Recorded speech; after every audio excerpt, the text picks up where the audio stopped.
All right, so I was doing an install today, put the furnace in, and for some reason, the one burner kept going off. Had no idea what it was.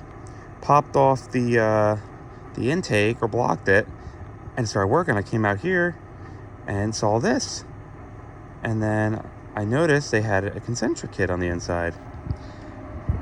The only thing is, the homeowner went to Home Depot and put this in because the other piece fell off at some point.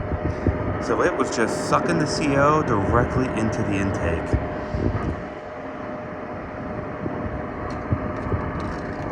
So we disabled the intake on the inside for now.